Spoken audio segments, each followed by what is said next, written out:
Hey everyone, Dennis Chang here.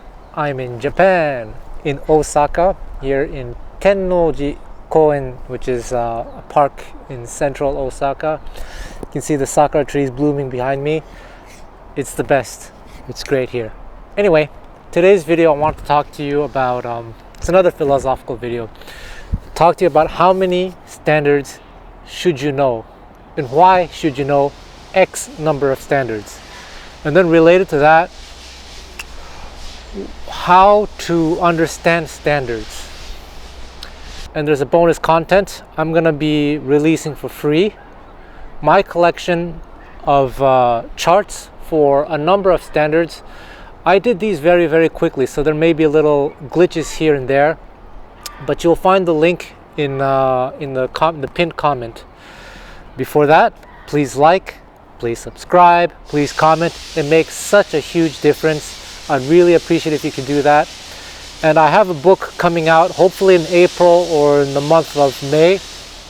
It's a book that talks about how to develop certain skills, the skills that I've been talking about in the past few weeks, in the past few videos, how to learn how to learn. And there are certain things that you can do on the guitar to accelerate this process. So be on the lookout for those books, follow my social media, follow my YouTube, and there we go. Let's get started.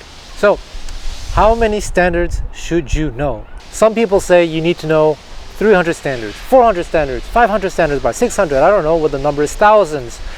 I think that's a little bit of an exaggeration. To be honest, I've never actually counted how many I know. And I think I would want to reframe that question. It's not how many songs you know, it's how well you understand the music. It's everything that I've been talking about in the past few weeks. It also depends what one means when they say know a standard. What does it mean to really know a standard? How well are you able to play it in all 12 keys? Do you know both the melody, both the chords? Do you know multiple versions of the same song? We'll talk about all of this, and I'll also introduce the fake book, not fake book, but the charts that I've made on IrealPro and all that fun stuff. Now, having worked with a lot of really renowned players, really respected players, the best of the best, I can tell you one thing. It's a myth to think that every player knows every single standard in existence. Now, what is more likely is that everyone's played at least all the popular standards at least once in their lifetime. But the truth is, a lot of working musicians, jazz musicians, are in different situations in their career. Some people are playing their compositions. They're not really going to jam sessions anymore. And therefore, the number of standards that they know may be limited, fairly limited. Not like 300 or 400 that they can just play off the top of their head. And everyone tends to kind of specialize. Some people are more into the older standards, like me, myself, and Frank Vignola is another one. Like if you ask Frank Vignola, sorry if I talk about him. I'm not saying this in a way to diminish his greatness. Far from it. Just to show you that it's a myth to think that everyone knows everything. Frank Vignola probably wouldn't be able to play on the spot all these like super advanced post-bop tunes. Would he be able to play them? Of course he could if he learned them. But right off the bat, he probably played the same number of songs as I do, which are the older ones. Then there are the people who don't really know the older songs, who focus more on the post-bop kind of thing, like tunes like Confirmation, Anthropology. They know all the bebop heads, like Kenny Barron's Voyage, all that stuff. Everyone tends to specialize. Then there are some people, it's true, who are hardcore jazz nerds who know like almost everything. But those people are kind of the exception, not the norm. Like I said, you have to reframe this question. It's not about how many you know, it's about how well you understand the music. And it's kind of like in video games. I have a friend, Larry, if you're watching this, it's a shout out to you. He's a gaming nerd. And he talks about this thing in video games, I think it's called APM, actions per minute. It's about the number of actions you can make per minute. And there's a number. The higher, and there's this myth where the higher the APM, the better the player. But that's actually not accurate. It's the fact that some players, some video gamers, are able to make a lot of important decisions at a very fast rate. And in doing so, obviously the APM is going to be very, very high. And it's the same thing with standards. It's not about how many songs you know, it's about how well you understand the music. And when you tend to understand the music really well, you tend to be able to learn songs very quickly and can commit a lot of them to memory. And it's kind of like a chicken and egg thing. The more songs you learn, the more songs that you play regularly, the more you're going to develop your ears to understand the music to the point where you know a lot of songs. And that is far more important than knowing 300 songs. I went to a jam session in Kyoto the other day. There was a singer. She wanted to sing this French song, Que reste-t-il de nos amours? Which I know, but the rhythm section didn't know it. The pianist and the bassist, they both didn't know it. And instead of looking for the chart, I just told them, you'll get it by ear. It's very easy, because I know they were really, really good musicians. All I had to do was play it for them. In fact, I'm gonna play it for you. See if you can get it. What I told them was that the form was AABA, and that the A section started on the 2 chord. And I also emphasized certain chords that might be quote unquote a little bit trickier. And you know what? They got it within 1 chorus.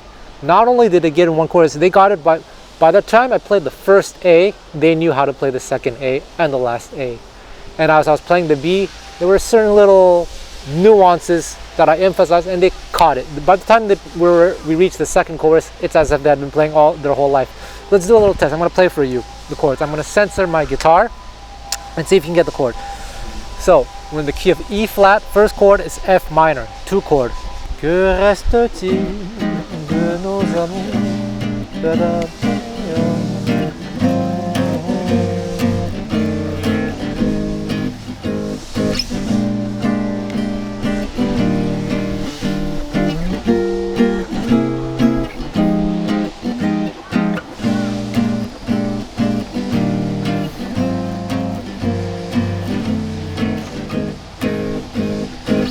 Going to the B section, a little tricky thing.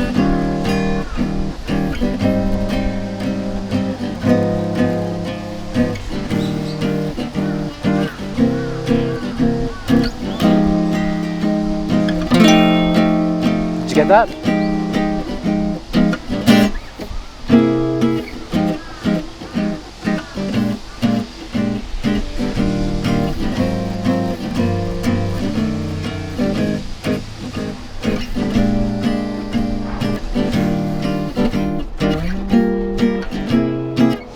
That was the top of the form. So the young bass player and pianist in Kyoto, they got that, boom, in 1 shot. That's the skill that you want to develop. And by working on a lot of songs, committing them to memory, you will develop these skills. And it's not necessarily 200 songs, maybe not even 100 songs. If you can, again, please don't quote me on this, but if you can get like maybe 50, maybe even 40 songs, fairly varied songs and common songs, especially the older ones, committed to memory, it will do wonders for you. Not only committed to memory, but playing them regularly over and over and over again for months, even for years, it's gonna do something. It's what I was talking about in my previous videos. It's gonna activate this part of your brain, your listening skills, and you're just gonna understand the music. So I wanna use some examples. I used the example of Blue Bossa last week. where because I learned Blue Bossa, because I learned Lullaby of Birdland, because I learned Black Orpheus, I was able to pick up this Japanese song in an instant because it's the same chord progression. So this song, Que reste-t-il de nos amours? I'm going to give you the answer right now. F minor, B flat 7. Actually, there are different harmonies, there are different variations. We're going to talk about that later. But the one that I usually play is like this: F minor, B flat, E flat, and then you have this little turnaround thing that's optional. So E flat, A flat 13, A flat 7, G minor, G flat diminished, F minor, B flat 7, E flat. That's the A section. Then going back to the second A, 2-5 to C F minor, same thing. Same turnaround, optional turnaround. F minor, B flat 7, and then instead of resolving, I do a B flat minor, and the pianist and bass player got it as soon as I did it. They were like, ooh, and then they just changed. A flat minor, E flat, C7, F minor, then F7, and then back to F minor, B flat 7, C7, leading us back to the class A section. This should be very, very easy to pick up if you know songs like I Can't Give You Anything But Love, Tangerine, Honeysuckle Rose, Coquette, a lot of these older songs. For example, this turnaround, this optional turnaround I talked about, you can find that in modern way of playing I Can't Give You Anything But Love. If I do it in the same key, I can give you anything but love. There we go. This is kind of a modern harmonization of I Can't Give Anything But Love.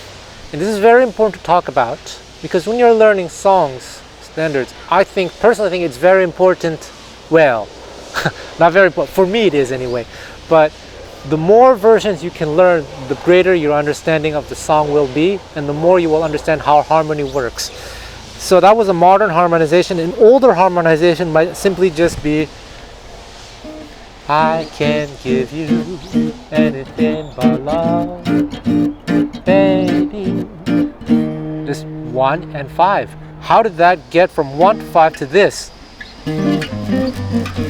And then a slightly more advanced harmonization, but still in the early days of jazz, would be I can give you anything but love, baby. So E flat, G over E flat over G, G flat diminished, B flat 7 over F, which is F minor 6, B flat. And then there are also tons of variations. If you learn a song like Tangerine, so if we do Tangerine in the key of same key, E flat, da da da, da da da da da da da. So you have this same thing, but there are different pathways because here in this case, because the melody is empty during this whole turnaround, you have other pathways like da da da da da da da da da. You do a C7 instead of G flat diminished. They all mean the same thing. This is what I call harmonic direction. It's something that I talk about in my harmony course, which you should check out on SoundSlice. It's one of the best harmony courses ever. I think it's the best one because, as far as I know, it's the only one who truly that teaches jazz harmony from the 20s and 30s, as opposed to starting from the 40s, 50s, which most music schools do. And when you study harmony from the 20s and 30s, you get to understand how things evolved. Anyway, check it out. That's my plug of the day. SoundSlice. You'll find the links in the description box. So there we go. Learning songs is beneficial in that way. And then there's also this B section. Oh, what is it? I played also at a jam session in Kyoto or somewhere where the rhythm section was asking, oh, what's the B section? And I told them, oh, it's the B section of Sunny Side of the Street. And then they got it. There are a lot of songs. So the B section of Sunny Side of the Street, if I do it in the key of C, so just the A section. Da, da, da, da, da, da, dee, da, da, da, da,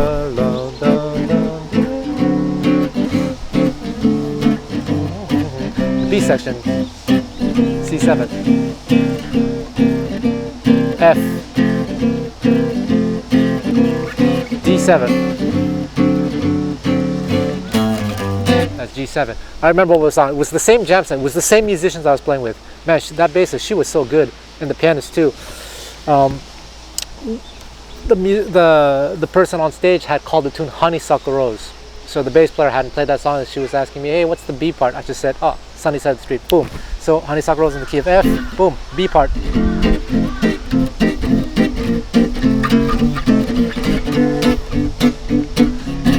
I probably didn't even have to say that. I could have just played it and she would have understood for sure.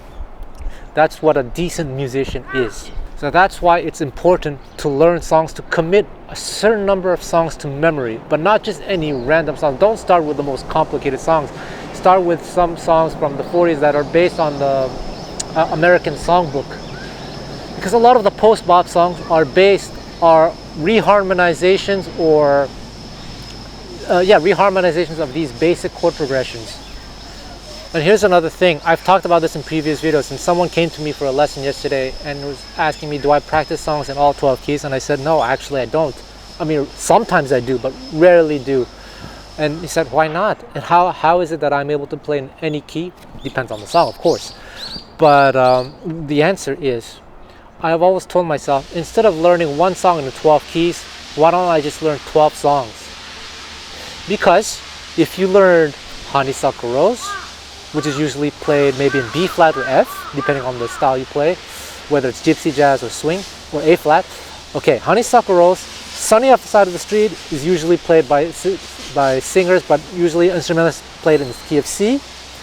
You have It Don't Mean a Thing, you have Coquette. 4 songs in 4 different keys that have the same B section.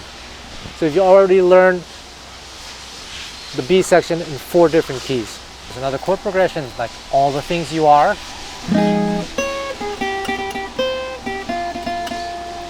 Well, All the Things You Are is, the beginning anyway, is the same as Fly Me to the Moon. But in different, Fly Me to the Moon is usually played in the key of C.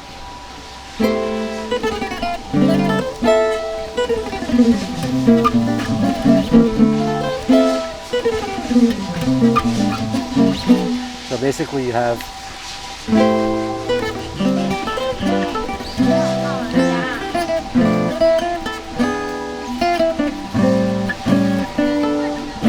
so that was in the key of C, but if I played All the Things You Are, same chord progression until this point. So that's the whole thing.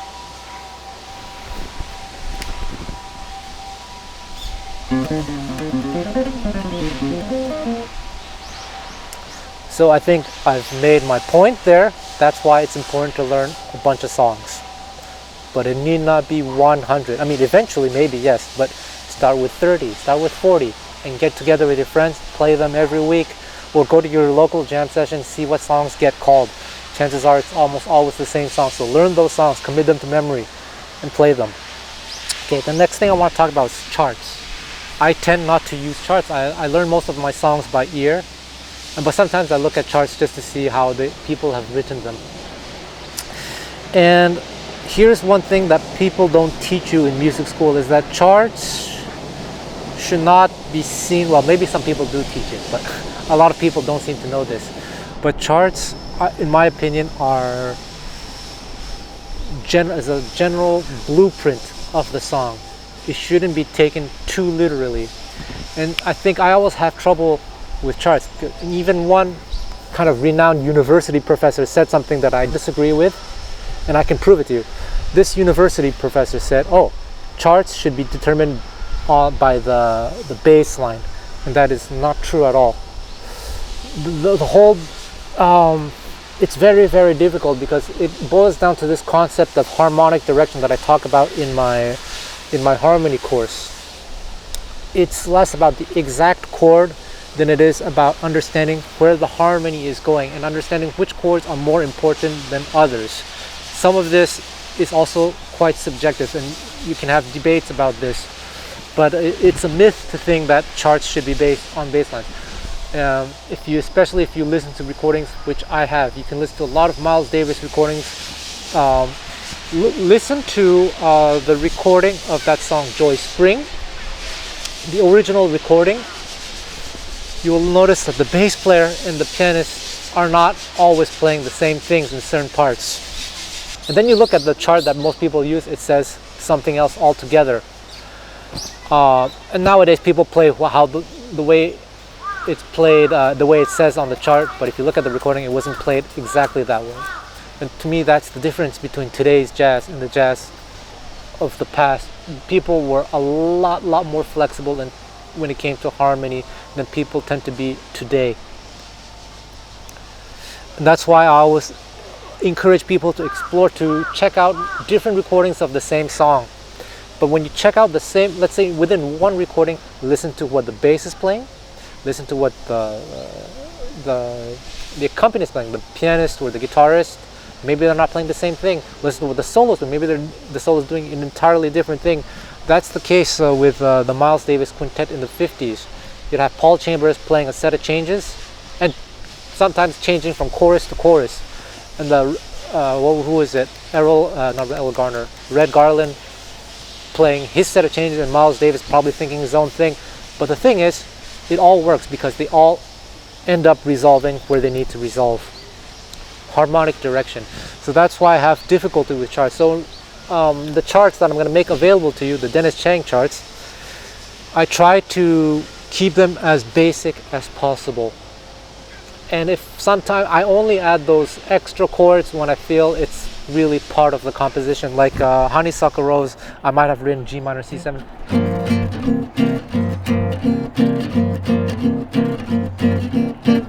But the bass player during the solos might just be thinking G minor for 4 bars or C7 for 4 bars. The rhythm guitar player might do. There's a lot of flexibility in that way.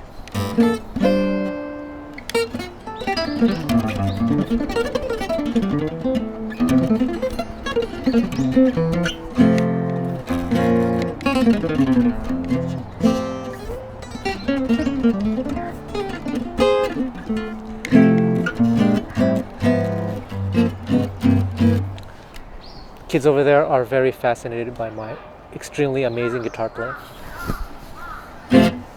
Here's another thing about charts that I don't like, especially in jazz education today. Minor 7 chords and major 7 chords have become so normalized that people, it's kind of, when people say major chord and minor chord, minor 7 or major 7 tend to be the go-to chord. And of course, those chords, major 7, minor 7, definitely are common in jazz, but they should not be the go-to chord. There should be no go-to chord.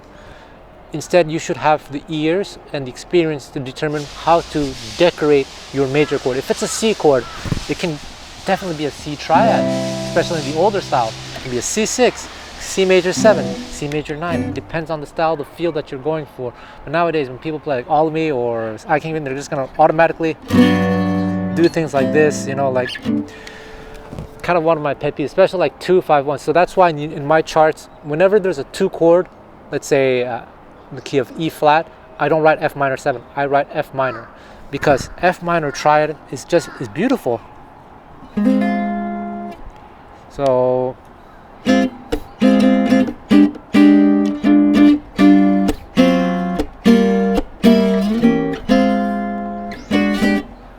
there, just an F minor triad. It doesn't have to be like, you know, and you don't have to play like these full chords. Sometimes you can just play, sometimes when, okay, at jam sessions when there's a pianist doing all the comping, as a guitar player I might just do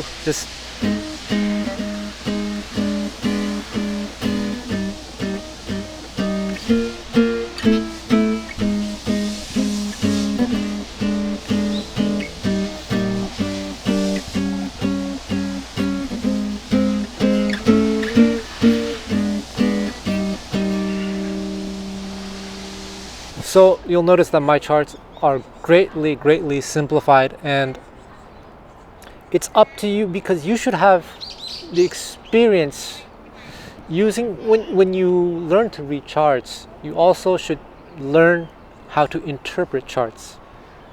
And you might need a teacher for this, someone very experienced, to help guide you to know when to add the passing chords, when not to add them, and which passing chords to use. Because there's a song, for example, Cheek to Cheek, which is a song that I don't like to play at jam sessions. Not because I hate that song, because of the way it's written on the IrealPro.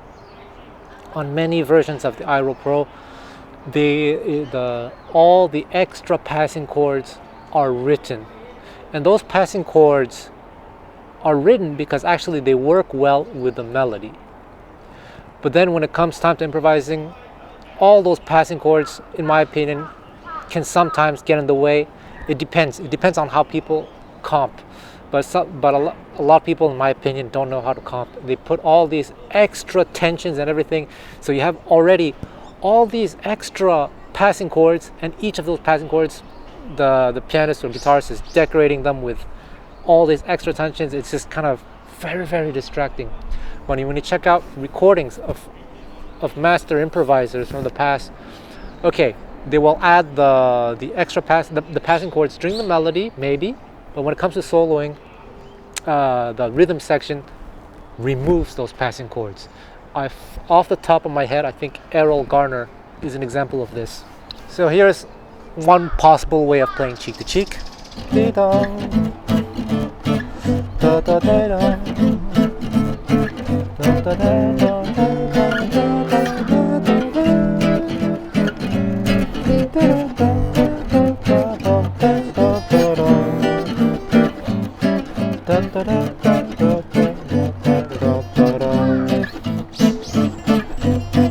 In the old style. So you had this part where it goes C. This is one way. There's another way as well, which I'll talk about later. But all this is not necessary, because all it is really just C.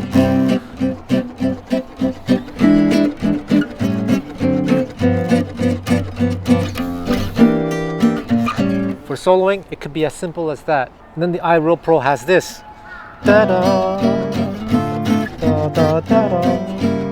That's just the C major 7, which works, but then you have this. La, da, da, da, da, da,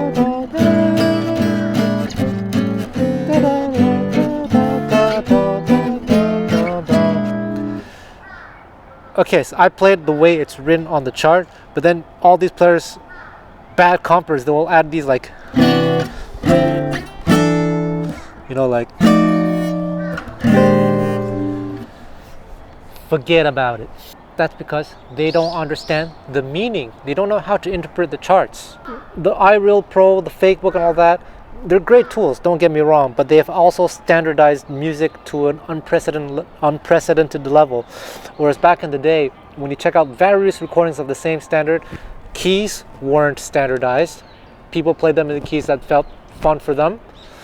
And the harmonies, people had different harmonizations of the same tune, and that's where I think the magic is. It's a lot of fun to check all this stuff, but nowadays everyone just assumes it's the way it's written on the chart.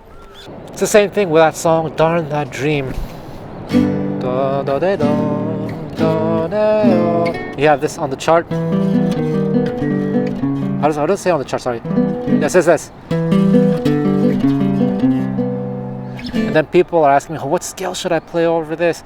Really, it should be just E minor. This is based on a recording where the bass player did this, but the pianist just stayed on E minor. But there are also different harmonizations of this. If you check out Benny Goodman's version, it's a different harmonization. Actually, the way people play it today, they don't play the melody correctly. They change certain notes because of the harmonies. So let's go, food for thought. But if you know songs like Darn That Dream, then you'll figure out songs like Out of Nowhere. So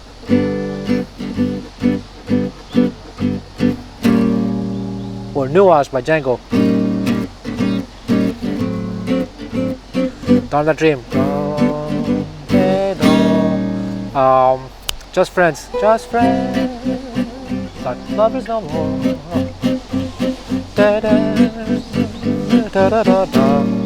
But one of the early harmonizations, instead of B flat 7, E flat 7, was B flat diminished. Right? What else? Man, a lot of songs. I learned a lot of my repertoire just by checking out old recordings, learning multiple versions. Some I remember better than others, but I learned so much about harmony by investigating music by ear rather through a book. Yeah, if you know Just Friends, then you also know, you kind of know After You've Gone. You kind of know I'll See You in My Dreams.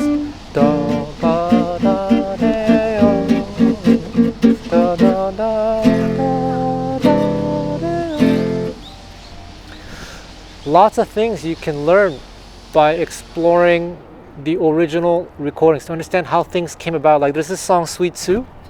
Every star above knows the one I love. Sweet Sue, just you. And in the B section, the charts say G7. That's what everyone plays, but no one understands where this came from. Actually, the original version is da da da. It still has the same chromatic movement, but it's G minor over B minor, or if you want, G major 7, D minor over F, E7. It gives you more options for improvisation instead of just being like right? It's another song, Bye Bye Blackbird, has the same thing. Does the same thing. Everyone plays this, but they don't understand that original maybe it's just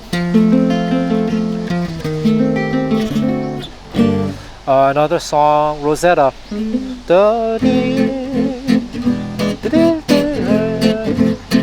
But now people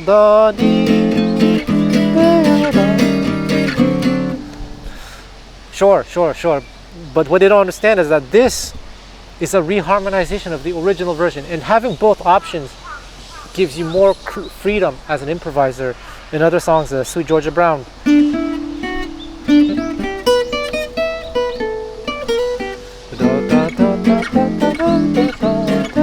But the original is just